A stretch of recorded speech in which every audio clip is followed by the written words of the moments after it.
Hello बच्चों, आज हम करेंगे क्लास 12th का चैप्टर 3 जो है विद्युत धारा। इसके इम्पोर्टेंट जो बनने वाले प्रश्न हैं उनके बारे में पहले अपने एमसीक्यू पढ़ेंगे, फिर अपने खालिस्तान पढ़ेंगे, ब्लैंक्स पढ़ेंगे और उसके बाद वन लाइनर पढ़ेंगे और उसके बाद बड़े बड़े डेरिवेशन वाले क्वेश्चन पढ़ेंगे। तो बिना किसी देरी के चलो शुरू करते हैं। पहला क्वेश्चन आपकी स्क्रीन पे है, वस्तुनिष्ठ प्रश्न है, अच्छा प्रश्न है। क्या कह रहा है? किसी धातु का विशिष्ट प्रतिरोध निर्भर करता है, यानी स्पेसिफिक रेजिस्टेंस जिसको बोलते हैं। आप क्या बोलते हैं? Specific resistance. धातु की विशिष्ट प्रतिरोध यानी रेजिस्टिविटी बोल सकते हो, रो बोलते हैं जिसको, रो, डेल्टा नहीं, रो। किस पर डिपेंड करता है? ताप पर, दाब पर, लंबाई क्षेत्रफल पर, चुंबकीय क्षेत्र पर।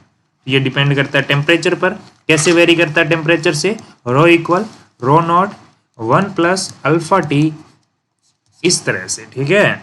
धातु का ताप बढ़ाने से उसका विशिष्ट प्रतिरोध बढ़ता है क्योंकि श्रांति काल कम हो जाता है, यानी टो, रिलैक्सेशन टाइम। इलेक्ट्रॉन का द्रव्यमान बढ़ जाता है, इलेक्ट्रॉन का घनत्व कम हो जाता है। उपरोक्त सभी देखो, घनत्व और द्रव्यमान घटता बढ़ता नहीं है भाई। ठीक है, तो श्रांति काल क्या हो जाता है? कम हो जाता है, यानी टो का वैल्यू कम हो जाता है। ओके, आगे किरचॉफ का प्रथम नियम अर्थात संधि नियम किस संरक्षण के सिद्धांत पर है? आवेश संरक्षण पर है, ऊर्जा संरक्षण पर है, संवेग संरक्षण पर है, कोणीय संवेग। यह संवेग की कोई बात नहीं होती है, नहीं कोणीय होता है और नहीं संवेग होता है। आवेश ऊर्जा भी नहीं होती है, क्या होता है? आवेश संरक्षण। पहला नियम किस पर आधारित है? आवेश संरक्षण पर आधारित है।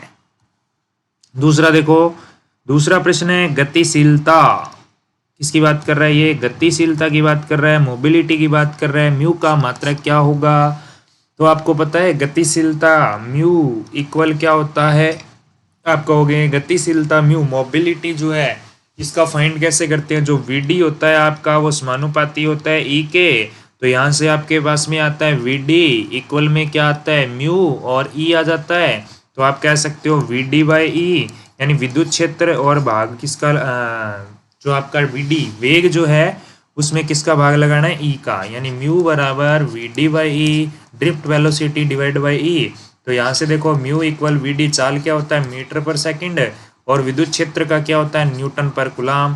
तो मीटर कुलाम सेकंड न्यूटन, ऐसा तो कुछ आपको मिलेगा नहीं, है क्या? ऐसा कुछ नहीं सर, ऐसा तो कुछ भी नहीं दिख रहा हमें। तो इसका जो वोल्ट, इसको कन्वर्ट करना पड़ेगा आपको।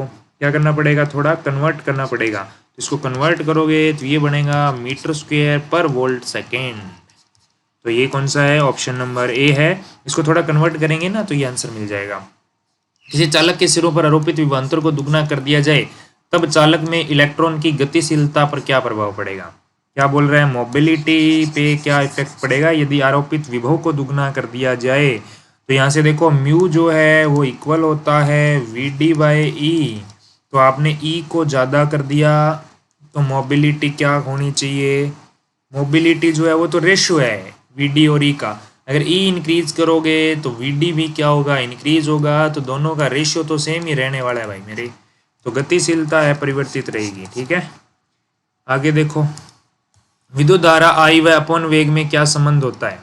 तो आई बराबर नावेद, आई बराबर N A E V D, N A E V D, Naved. याद रख सकते हैं N A E V D, N A V D, option number A सही है, N A E V D. ठीक है, ओम के नियम का सदिश रूप होता है जे बराबर सिग्मा ई, जे बराबर सिग्मा ई। इसे कोई सूक्ष्म रूप भी बोलते हैं। ओम के नियम का सूक्ष्म रूप पूछे तो आपने यही लिखना है भाई मेरे। ठीक है, आगे किसी कार की संचायक बैटरी का विद्युत वाहक बल इलेक्ट्रोमोटिव फोर्स इक्वल 12 वोल्ट है और बैटरी का इंटरनल रेजिस्टेंस आर है 0.4 ओम है। तो बैटरी की अधिकतम धारा कितनी होगी? तो धारा कितनी होगी? अधिकतम धारा पूछ रही है। तो आई बराबर क्या होता है? ई अपॉन में आर प्लस में स्मॉल आर है। तो आई इक्वल में आप कैसे निकालोगे? 12 अपॉन 0.4, 4 पॉइंट रिमूव करोगे 120, 4 3 12, 30 एम्पियर बन रहा है। क्योंकि अपने को कैपिटल आर नहीं दिया तो स्मॉल आर लिख दो सीधा। तो 30 एम्पियर करंट मिलेगा वहाँ से। कितना मिलेगा? सेल से 30 वोल्ट मिलेगा, कोई दिक्कत नहीं है। आगे देखो, गतिशीलता मोबिलिटी का फॉर्मूला पूछ रहा है वो, गतिशीलता का formula mu equal E tau M. इसको थोड़ा कन्वर्ट करके दिया गया है थोड़ा कंफ्यूज करने के लिए, तो आपको घबराना नहीं है। वी डी की वैल्यू आपको पता होनी चाहिए और म्यू का आपको पता होना चाहिए। म्यू बराबर क्या होता है वी डी बाई ई, तो यहाँ से वी डी की वैल्यू पुट कर दो, ई की वैल्यू पुट कर दो और सॉल्व कर लो, आंसर आ जाएगा। आगे बात करें तो अगला जो क्वेश्चन है आपके स्क्रीन पे है, अच्छा छोटा इजी सा प्रश्न है, 10th में आ जाता है ये तो। प्रतिरोधकता यानी रेजिस्टिविटी जो है, रेजिस्टिविटी की बात करें तो इसका यूनिट पूछा है। तो रो बराबर क्या होता है आर ए अपॉन में एल, तो यहाँ से रो इक्वल क्या होगा, आर का ओम होता है, ए का क्या होता है मीटर स्क्वायर है, अपॉन में मीटर, मीटर से स्क्वायर कैंसिल, ओम मीटर बच गया भैया, ओम मीटर। ओके नेक्स्ट है किरचॉफ का द्वितीय नियम किस रक्षण के सिद्धांत पर है, आवेश पर है, संवेग पर है, ऊर्जा पर है, द्रव्यमान में ऊर्जा के योग पर। नहीं, आवेश पे तो पहला होता है, संवेग नहीं है, ऊर्जा और द्रव्यमान दोनों नहीं है, ओनली ऊर्जा संरक्षण पर है। ठीक है, आगे रिक्त स्थान, धातुओं का और ताप, धातुओं का जो ताप है, तो ताप बढ़ाओगे तो धातुओं की प्रतिरोधकता क्या होगी, बढ़ेगी, प्रतिरोधकता बढ़ेगी। रो इक्वल होता है, रो नोड होता है 1 प्लस अल्फा टी होता है, ठीक है ना, अल्फा डेल्टा टी भी लिख सकते हो। टेम्परेचर जितना इंक्रीज करो, टेम्परेचर डिफरेंस की बात कर रहा है भैया। रो नोट क्या होता है, T equals to 0 degree kelvin, 0 kelvin, 0 degree Celsius बोल दो या केल्विन बोल दो, बात तो एक ही है। ठीक है, थोड़ा सा डिफरेंस, कोई ज़्यादा डिफरेंस में अपने डिफरेंस की बात करें, टेम्परेचर डिफरेंस तो सेम ही होता है, क्योंकि इसमें भी 100 सेक्शन बनते हैं, इसमें भी 100 सेक्शन बनते हैं ना। ओके, बढ़ती है। विद्युत अपघट्यों में खालिस्तान व समान होते हैं, धन आयन और ऋण आयन समान होते हैं, जितना पॉजिटिव आयन होगा इसमें उतना ही नेगेटिव आयन भी होता है।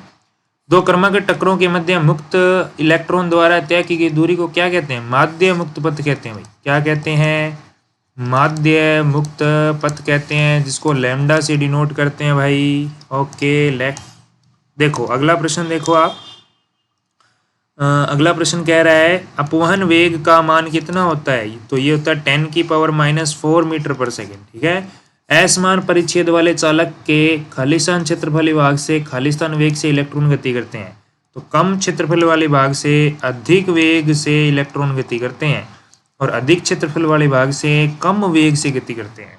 ठीक है, गतिशीलता का मान खालिस्तान तथा खालिस्तान पर निर्भर करती है, तो गतिशीलता एक तो पदार्थ की प्रकृति पे डिपेंड करती है और एक टेम्परेचर पे डिपेंड करती है। ठीक है, बाकी तो रेशियो है, फॉर्मूले से नहीं देख सकते आप इसको।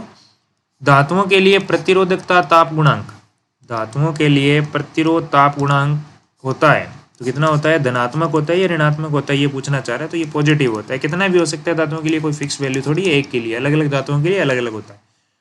मिश्र धातुओं के लिए प्रतिरोध ताप गुणांक अल्फा खालिस्तान व खालिस्तान होता है, तो मिश्र धातु जो होती है यानी मेटल, जो आपकी मेटलॉइड्स होती है उनका अल्प और धनात्मक। ठीक है, किसी बंद परिपथ में सेल के ऋण टर्मिनल से धन टर्मिनल की ओर चलने पर सेल का विद्युत वाहक बल खालिस्तान होता है, क्या होता है, पॉजिटिव होता है।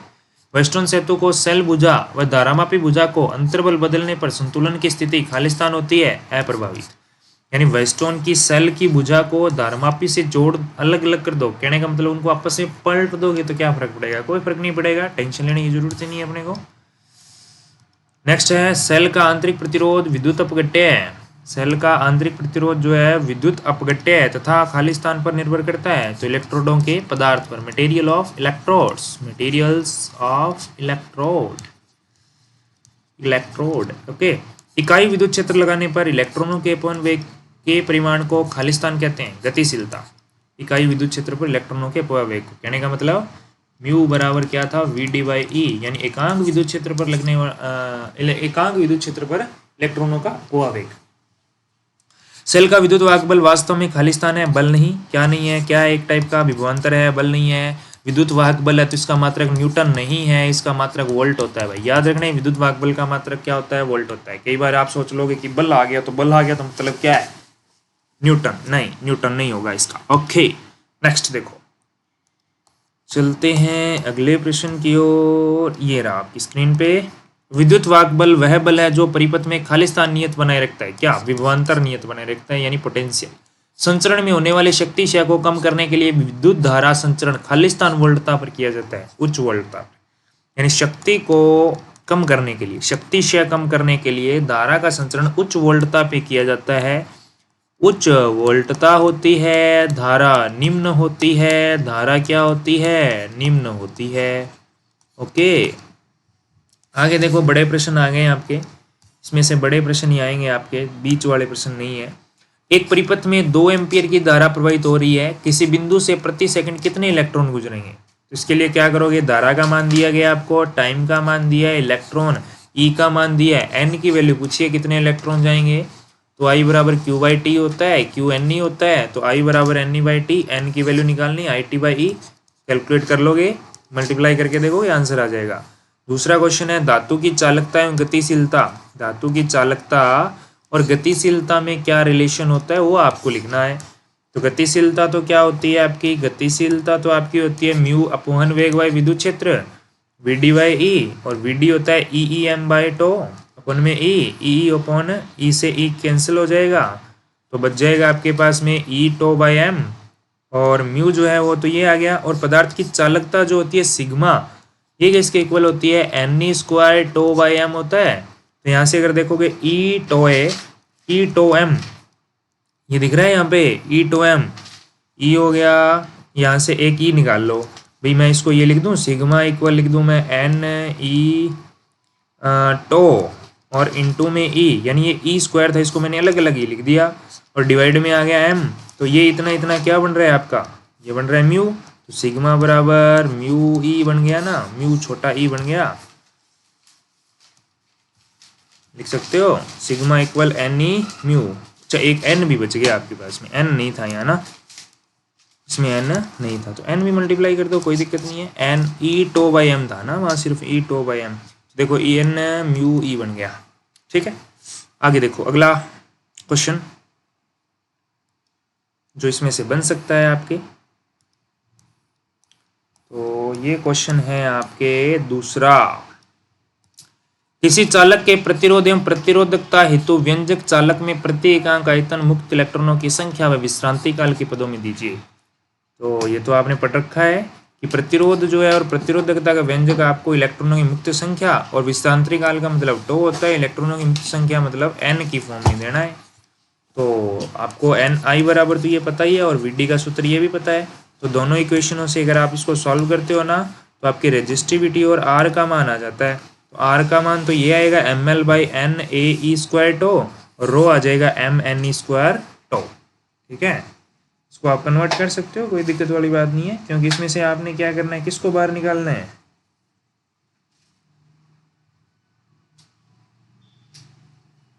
किसको बाहर निकालना पड़ेगा आपको, रो एल अपॉन ए को आर की जगह ये लिख सकते हो, है ना, थोड़ा चेंज करना पड़ेगा। दूसरा क्वेश्चन क्या है, अपॉन वेग के आधार पर ओम के नियम का समीकरण है,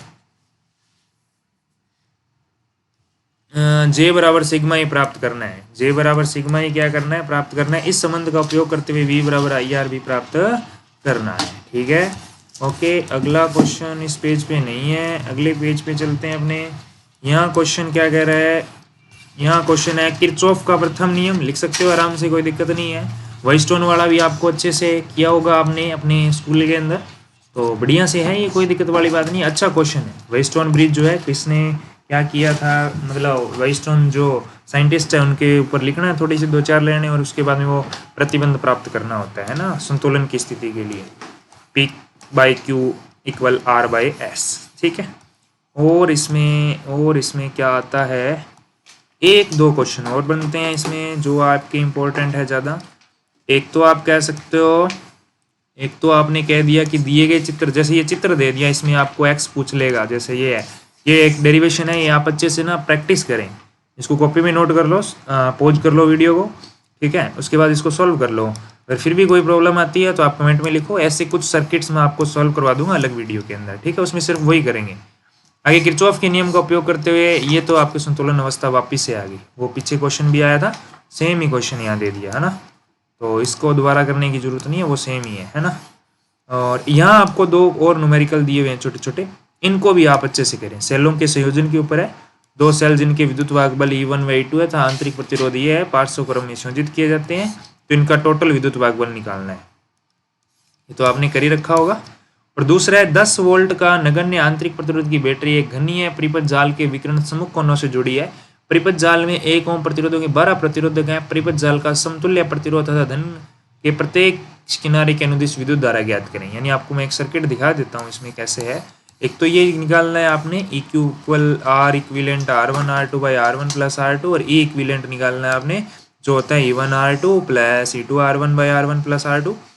ठीक है, और एक ये था सेकंड जो था ना, इसमें ये जाल है इस तरह से, यानी एक वर्ग है, वर्ग के प्रत्येक भुजा के अंदर आपको एक क्या जोड़ना है, प्रतिरोध जोड़ना है, और उस प्रतिरोध के कोरस्पॉन्डिंग आपने क्या करना है, प्रत्येक प्रतिरोध के कोरस्पॉन्डिंग करंट निकालना है और एक इसका टोटल रेजिस्टेंस निकालना है। टोटल क्या निकालना है, रेजिस्टेंस निकालना है। किस तरह से निकालोगे वो आप देख सकते हो, वो आप क्या करोगे खुद कैलकुलेट करके देखोगे भाई। इस तरह से किरचॉफ का नियम लगाओगे आप, किरचॉफ का नियम लगाना है और आपने इसको सॉल्व करना है। बाकी आप यहाँ से थोड़ा स्क्रीनशॉट लेना चाहते हो तो स्क्रीनशॉट भी ले सकते हो आप इसका, है ना, स्क्रीनशॉट आप ले सकते हो इसका, कोई दिक्कत वाली बात नहीं है। ठीक है, ये रहा आपका क्वेश्चन, इसका आप स्क्रीनशॉट ले सकते हो। ठीक है, कुछ पीछे किया हुआ था, किरचॉफ के नियम से किया सॉल्व, इसको कर सकते हो। एक आई करंट जो है 4 एम्पियर आएगा और प्रतिरोध जो है 5/6 ओम आ गया। ठीक है, थोड़ा और अगर आपने डिटेल में जानना है तो कमेंट में लिख दो, मैं इस टाइप के और भी आपको क्वेश्चन है प्रोवाइड करवा दूंगा। ठीक है, तो मिलते हैं नेक्स्ट वीडियो में, तब तक के लिए पढ़ते रहें, धन्यवाद।